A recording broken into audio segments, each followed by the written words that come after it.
Assalamualaikum warahmatullahi wabarakatuh.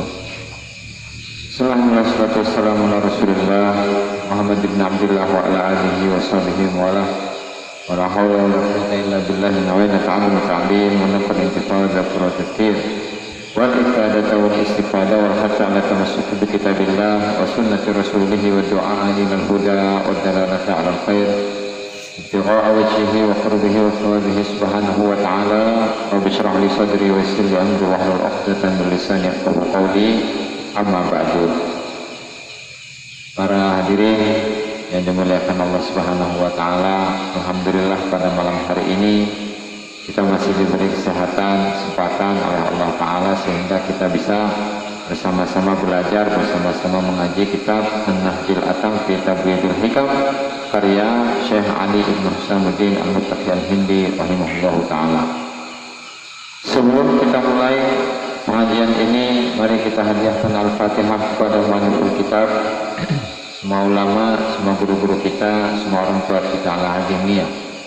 Wa ala kulli niyatin shalihah wa ala ma nawa bihi asrafuna shalihun wa ila hadratin Nabi Muhammad sallallahu alaihi wasallam. Al-Fatihah. A'udzu billahi minasyaitonir rajim. Bismillahirrahmanirrahim.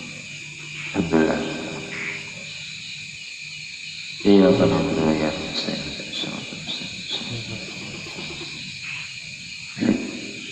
Qala al-mu'allif Syekh Ali Ibn Husamuddin Al-Muttaqi Al-Hindi rahimahullahu ta'ala fi kitabih An-Nahjul Atam fi Tabyiidil Hikam babu al-khawfi wal-raja'i wa i'tidadihima ila anqam la yakhruju syahwatu min al-qalb illa khawfun muz'ijun aw syauqun muqliqun. La yakhruju orang metu apa syahwatu syahwat minal qalbi saking ati illa angin apa khaufun kayak ulang ya la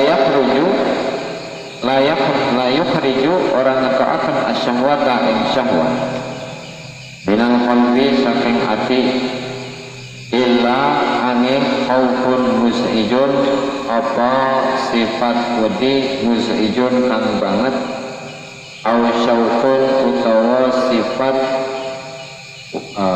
rindu muklikun kang banget.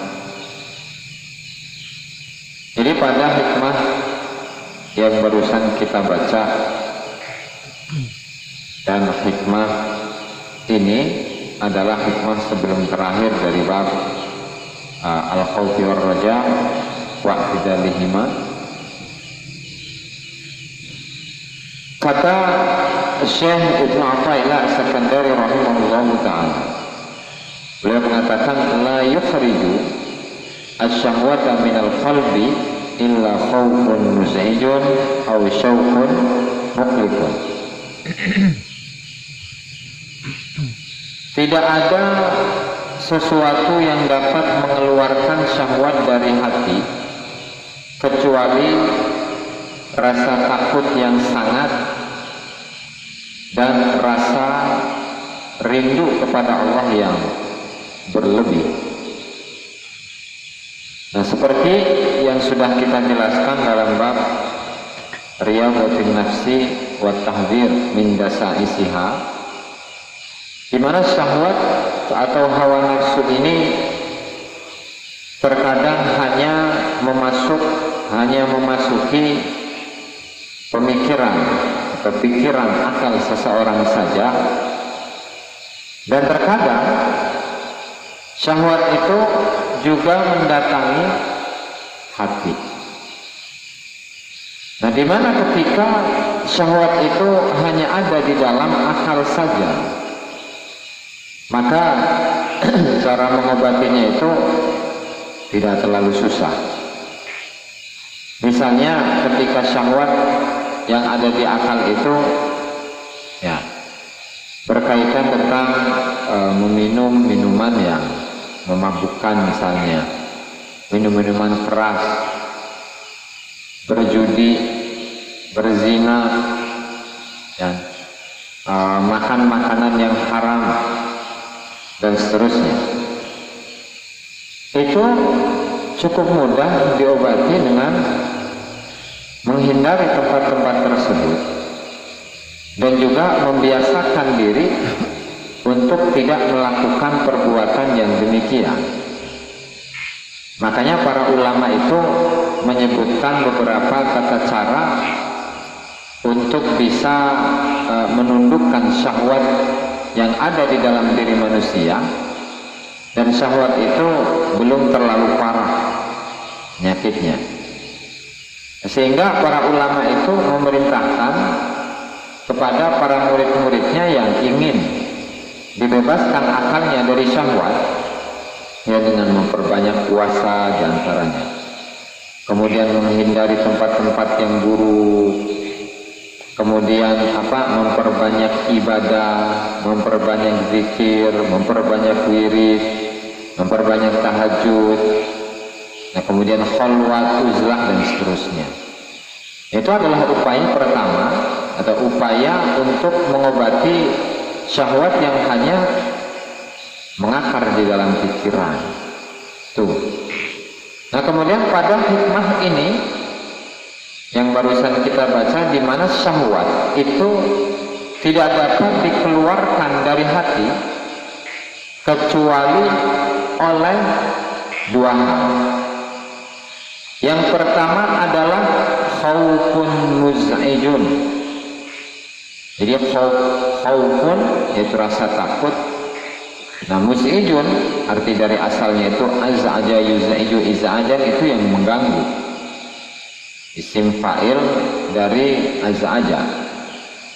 Khaufun muz'ijun, rasa takut yang dapat menggoncang dirinya sehingga dia kembali sadar, atau syahwat yang sudah mengakar di dalam hati itu bisa menjadi lebur atau luntur lantaran rasa takutnya kepada Allah Subhanahu wa taala yang sangat, baik itu melihat kepada azab-azabnya Allah Subhanahu wa taala atau yang lain. Itu yang pertama.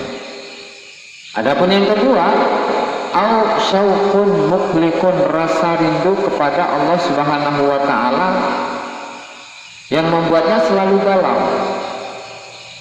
Ya, berarti yang dapat menghilangkan atau mengeluarkan syahwat dari hati seseorang itu, yang pertama bisa dilakukan dengan rasa takut kepada Allah Subhanahu wa taala yang sangat berlebih, dan juga rasa rindu kepada Allah Subhanahu wa taala yang berlebih, yang sangat. Nah, makanya Syekh Ibnu Athaillah rahimahullahu taala ketika mengomentari hikmah ini, ya, beliau mengatakan ketika syahwat sudah mengakar di dalam hati, ya maka menyembuhkannya itu ya sulit. Maka tidak dapat keluar kecuali oleh waridun qahriyun jalaliyun au jamaliyun,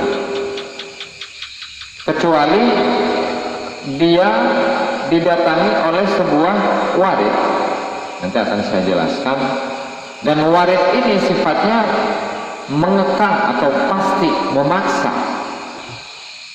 Baik itu sifat dari warid ini adalah keagungan Allah Subhanahu wa taala, sehingga dia itu merasakan takut yang luar biasa kepada Allah Subhanahu wa taala, sehingga syahwat yang ada di dalam hatinya itu keluar dengan sendirinya. Atau sebaliknya, waridun qahri jamali, sebuah warid yang pasti, yang sifatnya memaksa, tapi sifatnya itu adalah jamali, keagungan, keindahan Allah Subhanahu wa ta'ala. Nah, tadi kan menyebutkan warid. Apa sih warid itu? Kalau di istilah sebagian masyarakat itu warid ya amplop kan. Warid itu amplop, yang ngasih amplop itu warid. sebagian masyarakat mengistilahkan amplop dengan warid. Masuk. Dan warid itu kalau dilihat dari sisi bahasa, warid itu adalah isim fa'il dari warada yaridu wirdan wurudan wa huwa waridun wa dzaka mawrudun. Nuhun, adzan. Jadi warid itu adalah isim fa'il dari waroda. Waroda artinya datang. Berarti kalau waridun adalah sesuatu yang datang.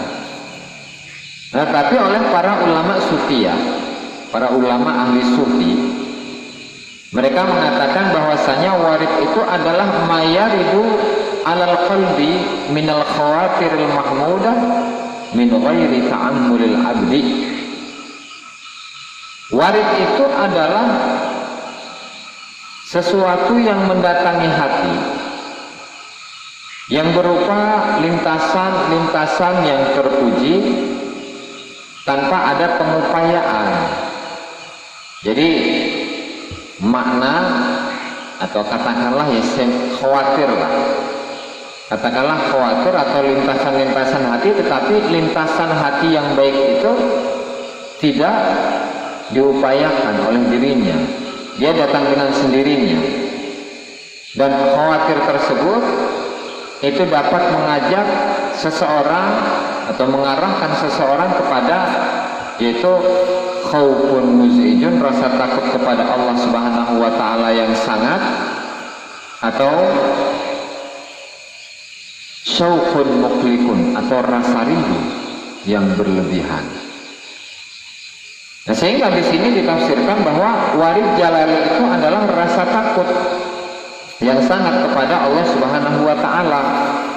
Sehingga karena rasa takut yang berlebihan dari diri orang ini, maka dia itu sudah tidak lagi mendekati syahwatnya, atau syahwatnya itu diupayakan agar menjauh dari dirinya, dari hatinya. Itu untuk warid jalali.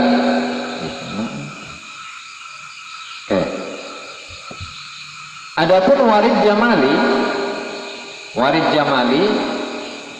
jadi warid tadi kan lintasan-lintasan yang sifatnya memaksa datangnya kepada seorang hamba dari Allah Ta'ala yang tidak diupayakan oleh dirinya. Nah, kemudian sifatnya adalah jamal, keindahan Allah Subhanahu wa Ta'ala. Nah, itu adalah ungkapan dari apa? Syauqun muqlikun, sebuah kerinduan kepada Allah Subhanahu wa Ta'ala yang membuat dirinya itu goncang, ketika melihat apa-apa, keinginan apapun, ya, keinginan apapun, harapan apapun yang dimiliki oleh dirinya, ya semuanya nggak ada artinya, menjadi tidak ada artinya. Lantaran apa? Lantaran dia itu mendapatkan syauqun muqlikun, yaitu rasa takut kepada Allah, rasa rindu kepada Allah Subhanahu wa Ta'ala yang sangat-sangat berlebihan. Itu ya. Nah, oleh karenanya, karena penyakit ini sangat sulit untuk diobati, maka di sana terdapat golongan-golongan yang mereka itu, yang hijab mereka itu lebih besar daripada golongan-golongan lain. Ada 3 golongan. Yang pertama adalah al-ulama, yang kedua al-ubbad, yang ketiga adalah az-zuhad. Al-ulama berarti orang-orang yang ahli ilmu, orang yang menguasai banyak ilmu, yang ilmu tentang syariatnya itu sangatlah luas, sangatlah dalam. Ya kan, tuh kalau ulama, kiai lah sekarang, kiai, ajengan, abuya, ustaz. Tuh. Yang kedua adalah al-ubbad, orang-orang yang ahli ibadah, tukang puasa, tukang sholat. Tuh, ubbad. Kemudian yang ketiga adalah az-zuhad, orang-orang yang zuhud. Orang-orang yang zuhud, dia berusaha untuk menjauhi dunia, hatinya berusaha untuk menjauhi dunia, sehingga dia sudah tidak mencintai dunia lagi. Tuhan. Nah, kenapa demikian? Para ulama itu adalah orang-orang yang paling besar hijabnya di antara yang lain, kemudian ahli ibadah, kemudian ahli zuhud. Ya padahal mereka ini adalah orang-orang yang memiliki nilai lebih di antara yang lainnya. Gitu. Nah, di sini dijelaskan alasannya bahwa kalau ulama zahir itu mereka biasanya meyakini bahwa tidak ada keutamaan, tidak ada keutamaan yang menyaingi keutamaan yang mereka miliki. Tidak ada golongan yang lainnya yang dapat menyaingi keutamaan ilmu mereka. Sehingga mereka itu merasa pede, mereka merasa sombong dengan ilmu yang dimiliki. Ya, itu yang pertama, alasan yang pertama mengapa ulama itu termasuk golongan yang paling besar hijabnya di antara golongan-golongan yang lain. Nah, kalau ahli al-ubad wa zuhad, ahli ibadah dan ahli zuhud, ya ketika mereka mendapatkan karomah dari Allah Ta'ala, apalagi di tangannya itu nanti akan muncul khawarikul adat, katakanlah karomah, atau mereka bisa mukasyafah, dapat menyingkap rahasia yang ada di dalam diri orang lain kan? Kemudian mereka itu bisa memiliki kesaktian yang hebat, yang luar biasa, bisa membaca pikiran, bisa mendapatkan ilmu laduni dari Allah Subhanahu wa Ta'ala. Dalam keadaan seperti ini pun mereka itu bisa merasakan apa? Kesombongan. Mereka bisa merasa bangga dengan karomah yang mereka miliki, mukasyafah yang mereka miliki, atau kasyaf gitu ya, ahli kasyaf, penyingkapan rahasia, mengetahui ilmu gaib atau ilmu laduni. Ya bisa saja terjangkit penyakit. Makanya yang paling aman itu ya jadi orang awam, ya, orang awam. Kalau orang awam itu gampang untuk nurut, disuruh sholat, disuruh tahlilan gitu, disuruh nyolatin mayit, ayat tenang, bah, panda, disuruh nyolatin mayit, disuruh ziarah gitu, orang awam lebih enak, hatinya itu lebih mudah untuk diajak-ajak, bahkan mereka itu lebih mudah untuk bisa usul kepada Allah Subhanahu wa Ta'ala. Ya karena memang kenapa ulama itu lebih susah? Iyalah, dia kan merasa punya ilmu, nggak mau dong ketika dia disamakan dengan orang-orang awam ketika dia berguru dengan seorang guru mursyid dalam thariqah tertentu, nggak mau dong disamain, ya kan? Nah, makanya karena ilmu yang Allah Ta'ala titipkan kepada mereka dan mereka merasa memilikinya, sehingga mereka itu merasa lebih hebat, lebih mampu. Makanya itulah hal yang sangat menjadi hijab yang begitu besar antara dirinya dengan Allah Subhanahu wa Ta'ala. Itu. Nah, makanya hal ini dikuatkan dengan kisahnya Nabi Adam alaihissalam dengan iblis. Iblis itu adalah seorang makhluk yang dulu itu pernah menjadi pimpinan semua malaikat di alam semesta. Dari sisi ibadahnya, dari sisi ketaatannya, dari sisi keilmuannya, gak ada yang menandingi dia dari kalangan malaikat, gak ada. Nah, karena posisinya yang begitu tinggi di sisi Allah Subhanahu wa Ta'ala, sebelum diciptakannya Nabi Adam alaihissalam, kemudian Nabi Adam sudah diciptakan, kemudian iblis itu diperintahkan oleh Allah Ta'ala untuk bersujud kepada Nabi Adam. Tapi iblisnya menolak. Nggak mau amat saya sujud kepada orang yang menurut saya rendah, tunduk kepada seseorang yang menurut saya itu lebih rendah daripada diri saya. Makanya dia mengatakan ana khairun minhu, saya itu lebih baik, lebih utama dari Nabi Adam. Itu kata iblis, kata setan, ya kan? Dan ternyata neo apa nih? Neo iblis ya. Neo iblis. Jadi iblis atau apa ibaratnya ke watak lah, watak iblis-iblis yang baru di zaman ini ya ternyata masih banyak gitu tuh. Bahkan kita sendiri terkadang tidak menyadari bahwa kita itu di dalam diri kita itu terdapat jiwa iblis yang suka menganggap bahwa diri kita itu lebih mulia, lebih utama dari orang lain. Ya padahal kalau kita melihat, menelaah perjalanan hidup Syekh Abdul Wahab Asy'arani rahimahullahu ta'ala, kata beliau itu, kita sebagai seorang murid tidak boleh menganggap rendah orang-orang awam. Kenapa? Karena keimanan yang dimiliki oleh orang awam itu bisa jadi lebih besar daripada keimanan yang kita miliki. Keyakinan yang ada di kalangan orang awam itu terkadang lebih besar daripada keyakinan yang kita miliki. Biasanya kita merasa lebih hebat, ya merasa kita itu punya ilmu, tukang ngaji gitu kan, tukang zikir dan seterusnya. Sementara orang awam itu mereka ya tidak tahu apa-apa.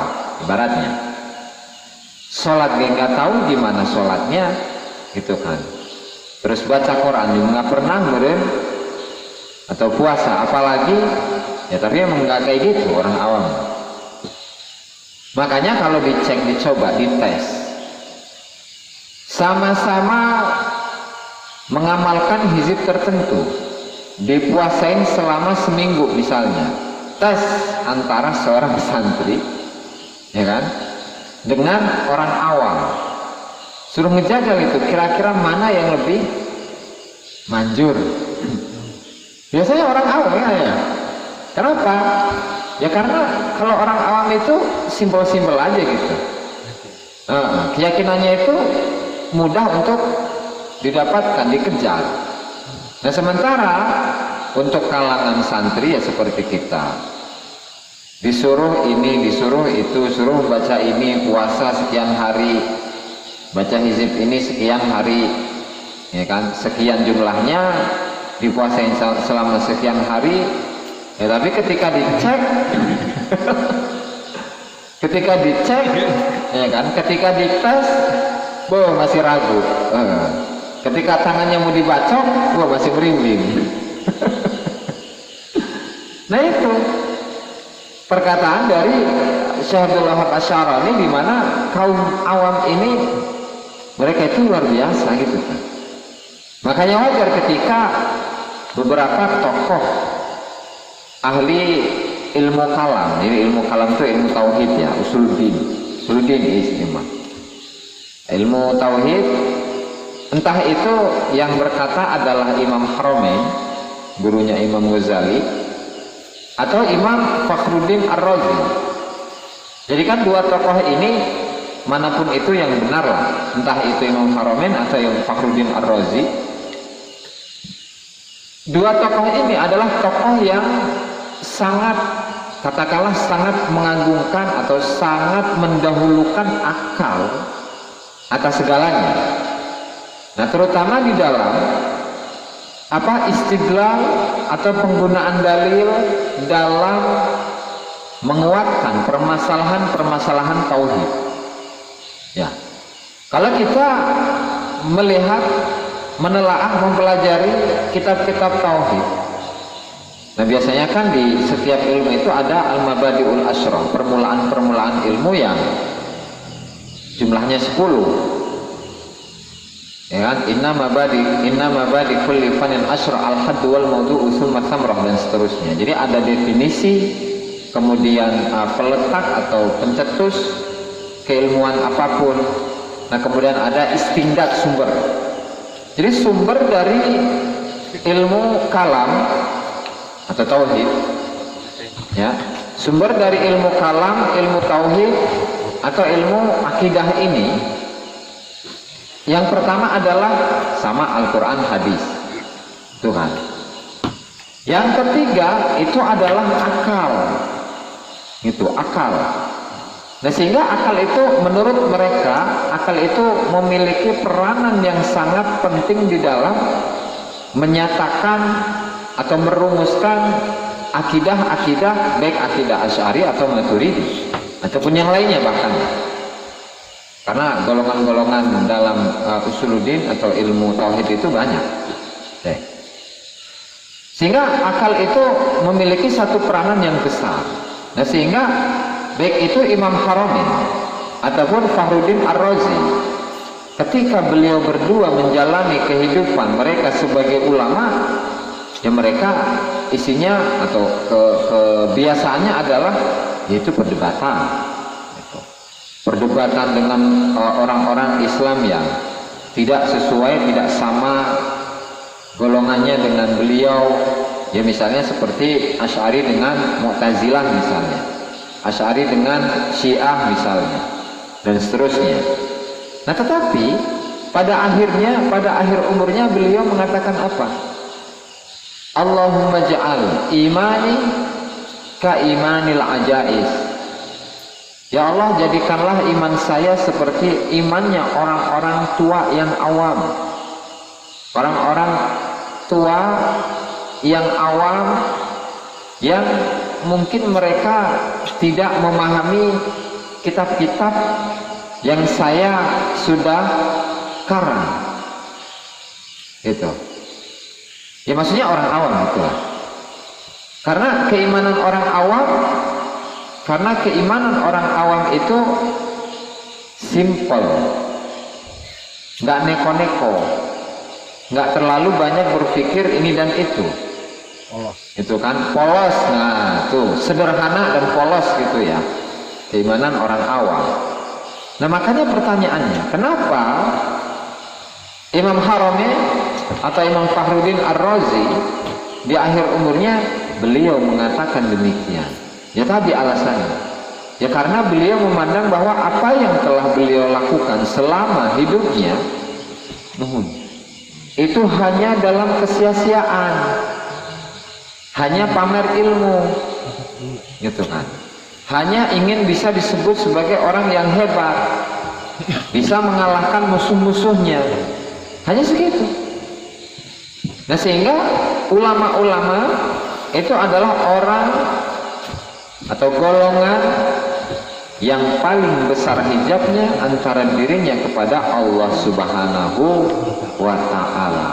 Makanya jangan bangga ketika ada seseorang atau kita lah bercita-cita menjadi seorang ulama. Cita-cita menjadi seorang ulama, tetapi ulama itu malah merupakan sebuah golongan yang paling besar hijabnya di antara manusia. Itu tuh. Oke. Kembali pada materi. Cita-citanya jadi orang awam aja.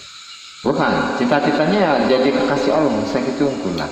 Mendapatkan cinta Allah, ridha Allah. Rahmat ada. Hah? Rahmat pasti sama. Ridho, cinta, itu yang paling ini. Kayak ini dijelasin. Ya. Nah sehingga, oke, kembali kepada dua hal tadi, di mana dua hal yang dapat mengobati syahwat atau mengeluarkan syahwat yang sudah tertancap di dalam hati. Itu pertama adalah rasa takut yang sangat kuat. Yang kedua adalah rasa rindu kepada Allah yang sangat hebat. Dari Gitu. Nah, makanya di sini rasa takut kepada Allah Ta'ala itu macamnya ada dua. Golongan awam, golongan khawas. Kalangan orang awam, kalangan orang khusus. Kalangan orang awam dan eksklusif, kan gitu. Kalau takutnya orang awam itu kepada Allah Ta'ala, dasarnya adalah karena mereka takut dari al-iqab wal azab, minal iqab wal azab, dari siksaan dan azab. Ya. Tapi kalau golongan yang eksklusif, para arifin, para ahli marifat, para wali-walinya Allah Ta'ala, itu adalah minal qati'ati wal hijab, takut ditinggalkan oleh Allah dan takut dihijab oleh Allah Ta'ala. Nah, makanya ketika kita memperhatikan kisah-kisah kehidupan dari para arifin, dari para solihin, para aulia, ketika mereka bermaksiat satu maksiat saja, mereka takut. Takut apa? Apakah takut disiksa? Bukan. Takut Allah Ta'ala meninggalkan dirinya. Takut Allah Ta'ala meninggalkan dirinya sehingga dia tidak lagi menjadi kekasih Allah Subhanahu wa Ta'ala. Atau ketika dia melakukan sebuah kemaksiatan, dia takut ke Allah Ta'ala. Kenapa? Karena dia takut dihijab. Nah, makanya banyak dari kisah-kisah para sufi, ya, diantaranya ada seorang ahli sufi yang setiap harinya, contohlah ini Syekh Abdul Wahab Asy'arani rahimahullahu ta'ala, jadi setiap hari beliau itu memiliki kebiasaan untuk sholat tahajud di masjid. Nah, itu jam, kalau jam sekarang ya antara jam 2 dan jam 3 gitu.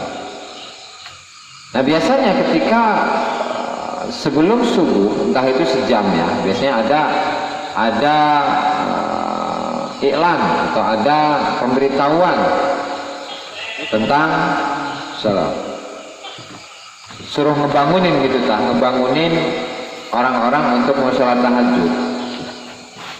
Nah, jadi ketika beliau itu sudah sholat, sedang sholat, kemudian tukang azan itu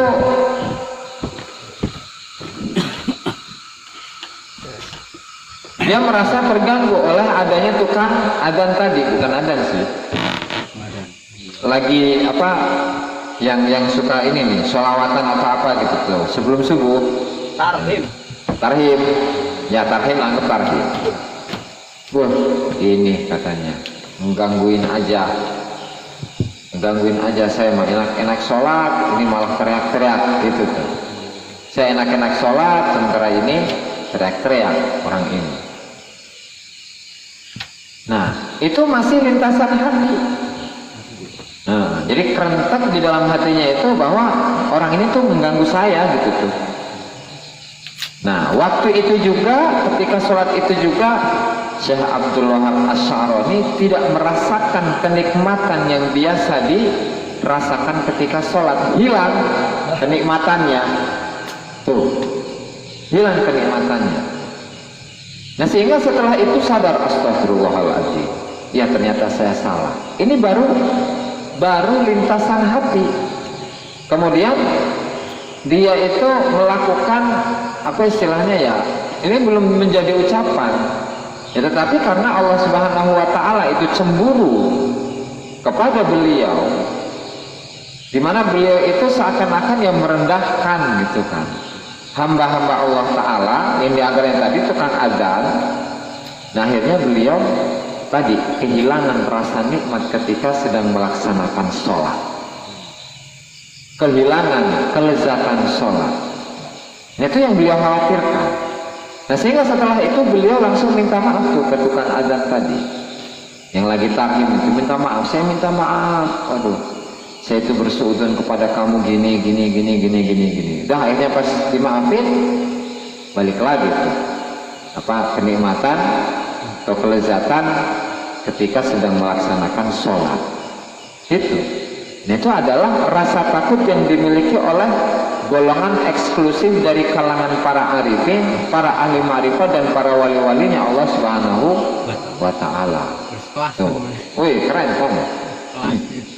Nah, kemudian yang kedua, syauqun muklikun, tadi kan rasa rindu. Ada rasa rindu di dalam hatinya. Tuh kan. Nah, ini ada dua juga. Rindu syauqul awam, golongan orang awam, dan golongan eksklusif dari para arifin ya, dan para aulia gitu ya. Kalau yang dirindukan oleh orang awam itu adalah al-hur wal qusur, cewek bidadari di surga. Dan apa? Dan istana yang sudah disiapkan oleh Allah Ta'ala di dalam surga. Jadi yang dia rindukan itu adalah surga dan isinya gitu. Entah itu cewek, entah itu kenikmatan dan seterusnya. Awam. Nah, awam. Kelas awam. Nah, kemudian kerinduan yang dimiliki oleh golongan eksklusif para wali-walinya Allah Ta'ala itu apa? Asyuhud, menyaksikan Allah Ta'ala, wal hudur, hadir bersama Allah Subhanahu wa Ta'ala. Jadi berdua-duaan, bercumbu-rayu dengan Allah Subhanahu wa Ta'ala. Nah, ini kan rasa ya, rasa. Mungkin di dalam pikiran kita gimana sih seseorang itu bisa bermesra-mesraan dengan Allah Ta'ala gitu kan, padahal kita melihat Allah ya, merasakan juga enggak ya, bahkan saya ini hanya disuruh untuk sholat, untuk puasa, untuk ngaji dan seterusnya. Apa sih yang dirindukan dari Allah Ta'ala itu? Kok mau berdua-duaan, mau bercinta-cintaan gitu, kayak sepasang kekasih ya? Tadi alasannya ya karena di dalam diri kita itu tidak ada cinta kepada Allah. Ya ibarat ketika seseorang itu sudah memiliki kekasih. Kekasihnya itu ada di Jasinga,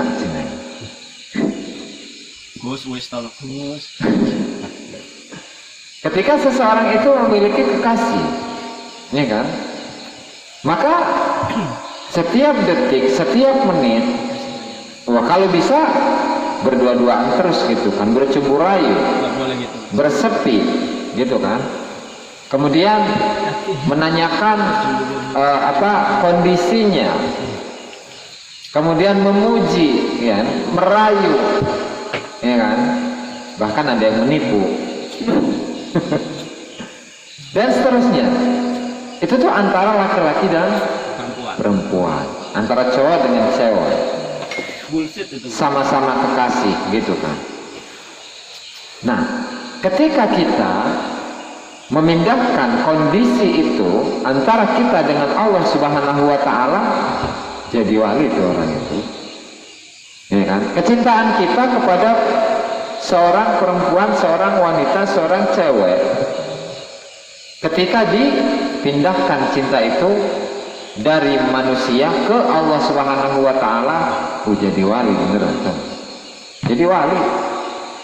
Nah, bisa nggak kita itu memiliki rasa cinta yang begitu besar sebagaimana rasa cinta kita yang besar kepada manusia kita arahkan kepada Allah Subhanahu wa Ta'ala? Gitu. Jawabannya masing-masing ada di diri kita. Gitu. Bisa atau enggaknya, ya. Tuh.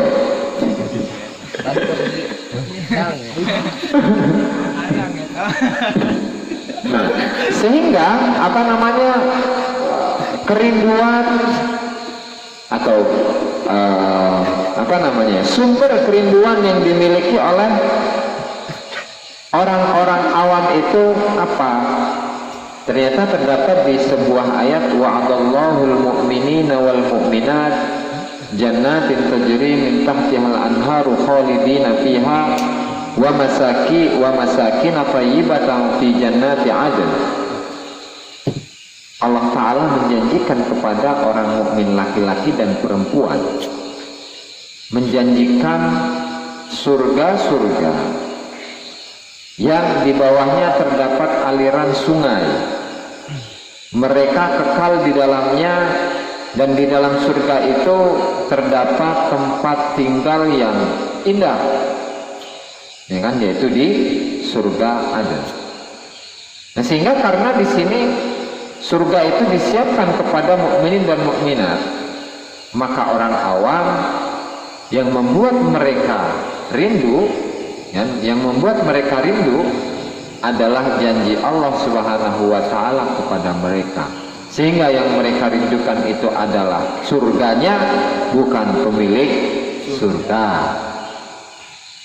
Tapi kalau kerinduan yang dimiliki oleh golongan eksklusif, para wali, para arifin, itu timbulnya adalah dari ayat waridwanum minallah akbaru dzalika huwal fawz, waridwanum minallah akbar dzalika huwal fawzul adzim, dan keridhaan dari Allah Ta'ala itulah yang paling agung, paling besar dari apapun, dan itu merupakan al-fawzul adzim, adalah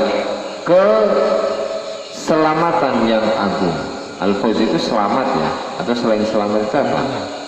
Keuntungan. Keberuntungan yang besar, keberuntungan yang agung. Jadi yang membuat mereka rindu kepada Allah itu ya ridhonya.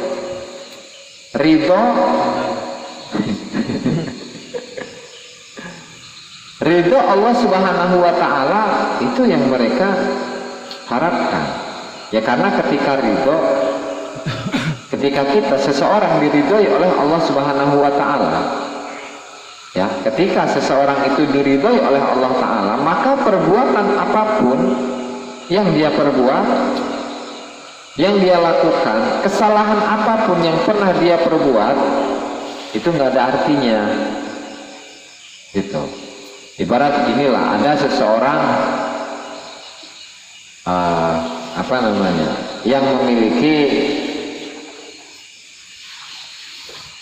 kekasih, bayangan, kasih asli, kekasih, dan kekasih itu membuat dirinya kehilangan. Maksudnya gini, kekasihnya Ridho ini itu suka ngambilin duitnya Ridho, gitu kan, suka ngambilin barang-barangnya Ridho mana? gitu, suka ngambilin pokok yang dimiliki oleh Ridho itu sering dipaling oleh kekasihnya ini, termasuk hatinya. Tetapi karena si Ridho ini, karena Ridho ya adalah orang yang sudah cinta buta kepada seorang perempuan atau kekasihnya, maka apapun yang dilakukan oleh kekasihnya itu nggak ada artinya. Meskipun kesalahan dia perbuat, gak masalah, saya tetap cinta, gitu. Ya, nah posisi hamba atau posisi manusia yang sudah dicintai Allah Subhanahu wa Ta'ala pun demikian. Apa yang dilakukan oleh manusia, kesalahan apapun yang sudah pernah dia perbuat, selagi dia adalah kekasihnya Allah Ta'ala, itu nggak ada artinya. Tetap bakalan dimaafin oleh Allah Subhanahu wa Ta'ala. Itu sehingga hal inilah yang membuat golongan eksklusif para arifin, para aulia selalu mengejar kerinduan kepada Allah Subhanahu wa Ta'ala, gitu ya. Sehingga kerinduan, baik itu kerinduan kepada surga, kepada bidadari, atau kerinduan kepada untuk bertemu dengan Allah Subhanahu wa Ta'ala, itulah yang bisa menghilangkan syahwat yang ada di dalam hati seseorang. Itu ya, itu untuk hikmah pertama yang kita baca. Dan hikmah terakhir ini di bab ini, di bab Al-Khauf war Roja, kata Imam Ibnu Athaillah, latai asmin qabuli amalin lam tajid fihi wujudal khudur farubbama qabila minal amali ma lam tudrik thamratahu ajila. Latai as ojo apa? Latai asu itu Latai asu. apa? Jangan berputus asa. Latai as ojo putus harapan sapa sira min qabuli amalin saking diterimane amal lam tajid kang ora nemu sapa sira fihi ing dalam amal wujudal huduri ing wujude kehadiran bersama Allah. Parubama mongko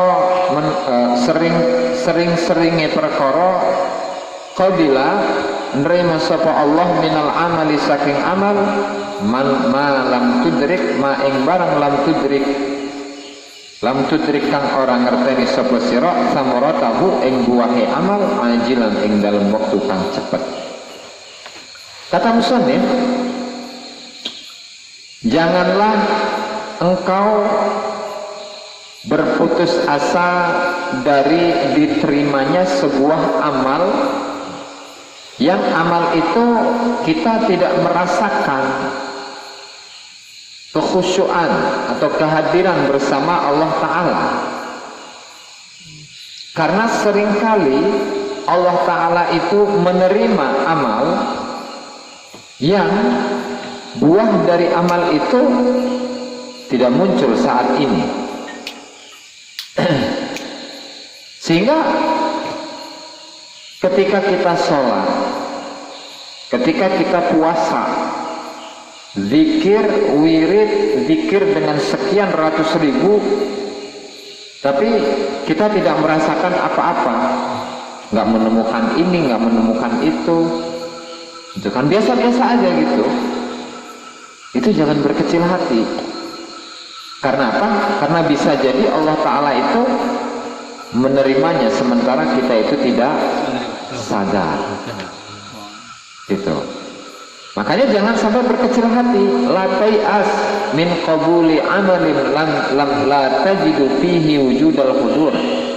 Janganlah engkau berputus asa dari diterimanya sebuah amal oleh Allah Ta'ala yang amal itu kita tidak merasakan apapun, merasakan kehadiran bersama Allah, merasakan kekhusyuan bersama Allah. Karena amal itu bisa jadi diterima oleh Allah Ta'ala. Okay?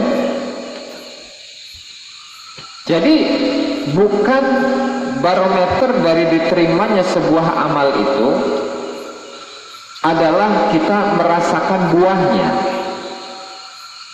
ya kan? Misalnya ketika di dalam zikir la ilaha illallah atau zikir Allah, dalam zikir itu kita tidak merasakan apapun, gitu kan? Maksudnya kan biasanya kalau zikir latifah itu ada aura kuning gitu. Latifatul qalb aura kuning, kemudian latifatul ruh itu aura merah dan seterusnya. Kita itu tidak merasakan hal yang demikian. Gimana? Ya nggak usah berkecil hati. Karena ibaratnya yang tadi aura kuning atau aura merah itu hanyalah tanda. Bisa jadi itu diterima oleh Allah Ta'ala yang ada auranya. Dan sebaliknya bisa jadi enggak. Itu adalah istidraj dari Allah Ta'ala. Bisa jadi.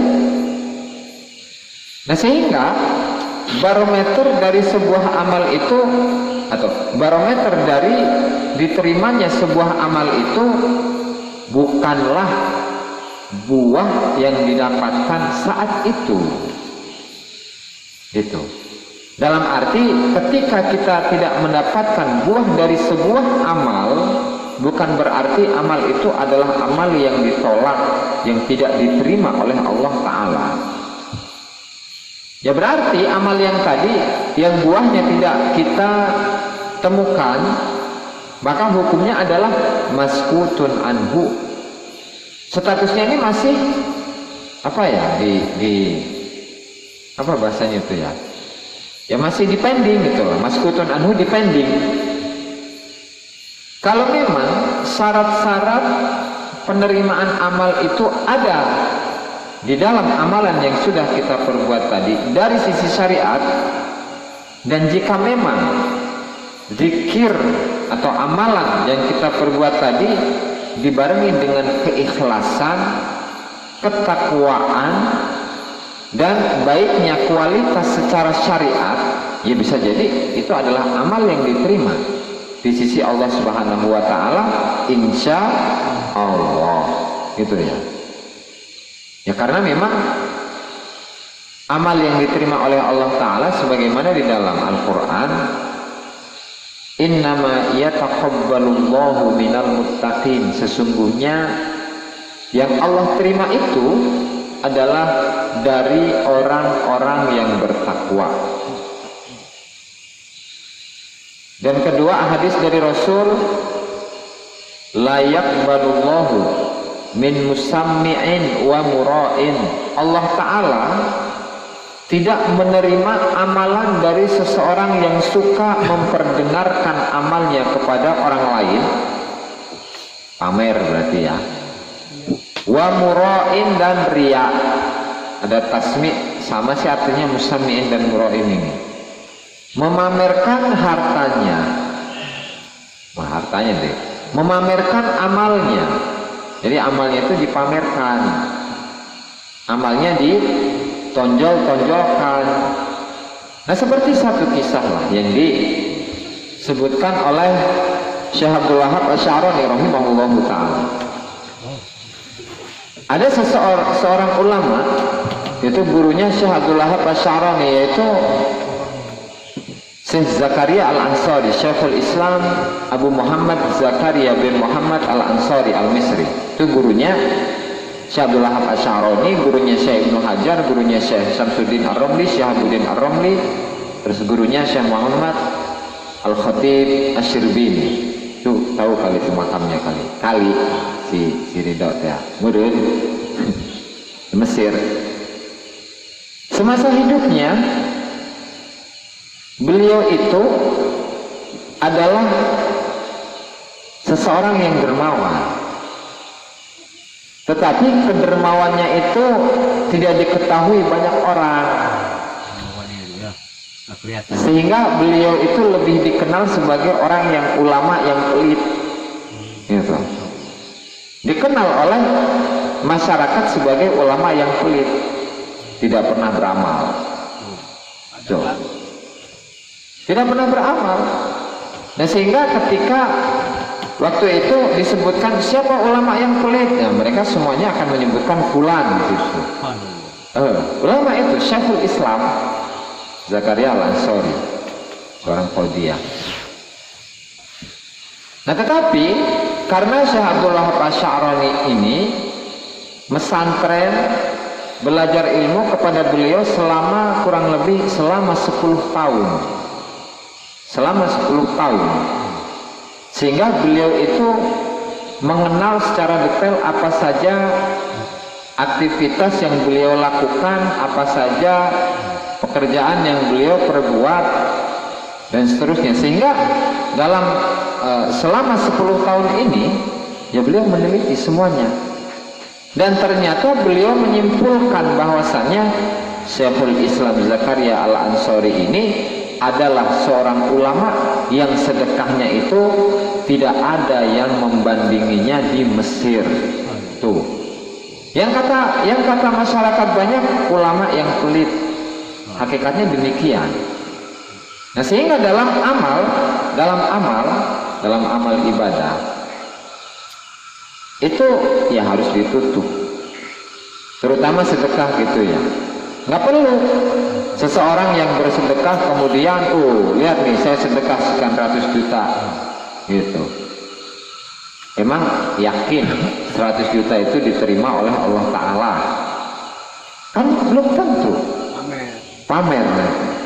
Nah padahal tadi dari kisahnya Syekhul Islam Zakaria Al-Ansari, beliau dikenal sebagai ulama yang pelit, tetapi ketika diteliti ternyata beliau adalah ulama yang paling besar sedekahnya dibandingkan dengan ulama-ulama yang lain. Gak ada.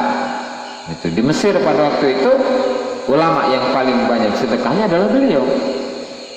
Gitu. Nah sehingga dalam konsep ibadah itu ya tertutup, terutama sedekah ya. Makanya Rasulullah itu dalam hadisnya, di antara orang-orang yang dinaungi oleh Allah di hari di mana tidak ada naungan pada hari itu, ada beberapa golongan. Yang diantaranya adalah seseorang yang ahli sedekah, ya, di mana yang menyedekahkan itu adalah tangan kanannya dan tangan kirinya itu tidak tahu. Dalam arti sedekah itu harus dirahasiakan, itu ya. Nah sehingga karena sifatnya rahasia, sedekah itu dirahasiakan oleh dirinya, ya maka sedekah yang rahasia itu dilindungi oleh Allah Ta'ala, terlindungi dari penyakit-penyakit yang dapat membatalkan sedekah itu. Gitu. Nah kembali pada pembahasan, la tay'as min qabuli amalin la tajidu fihi wujudal hudur farubbama qabila minal amal ma lam tudrik thamratahu ajila.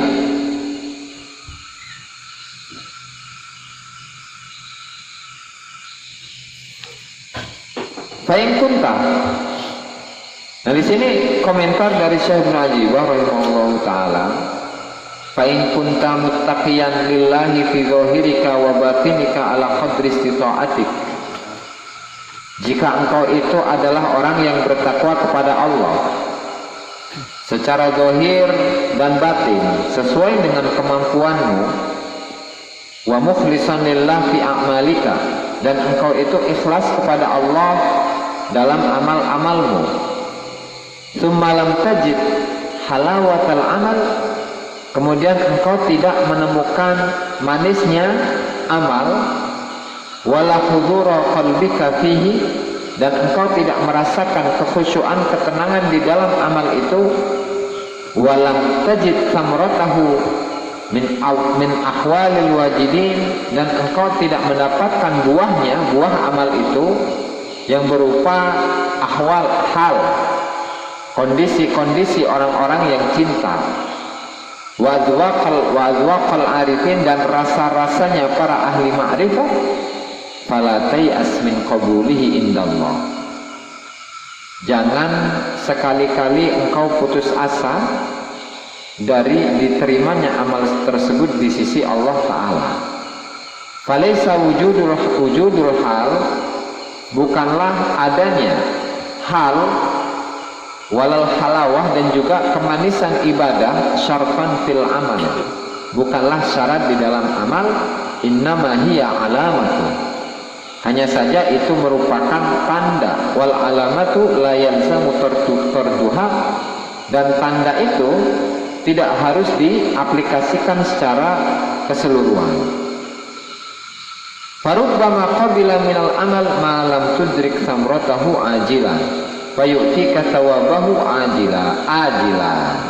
Jadi intisari dari hikmah ini, ketika kita memang sudah melaksanakan amal-amal ibadah, kemudian adab-adabnya sudah kita jaga, kita laksanakan, berzikir, sholat tahajud, dan seterusnya, tetapi kita itu tidak merasakan buah dari ibadah itu. Maksudnya ketika kita sholat kita merasakan kekhusyuan, ketenangan, kenyamanan. Ketika kita berzikir kita juga tidak merasakan demikian. Ketika kita sholat tahajud tidak merasakan demikian juga. Lantas apakah amal tadi itu tidak diterima oleh Allah Ta'ala? Belum tentu. Ya karena buah dari amal yaitu tadi rasa kelezatan, kenikmatan, ketenangan ketika beribadah itu hanyalah tanda.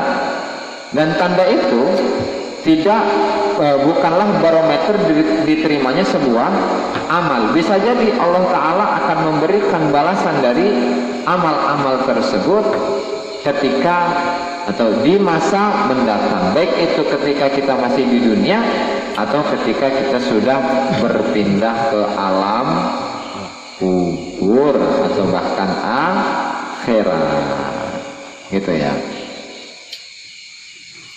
Terus babu adabid doa, wallahu ta'ala a'lam bishawab. Demikianlah para hadirin yang dimuliakan Allah Ta'ala, pengajian pada malam hari ini mudah-mudahan bermanfaat bagi kita semua, dan semoga kita bisa mengamalkannya meskipun sedikit. Wallahul muwaffiq ila aqwamit thoriq. Wassalamualaikum warahmatullahi wabarakatuh.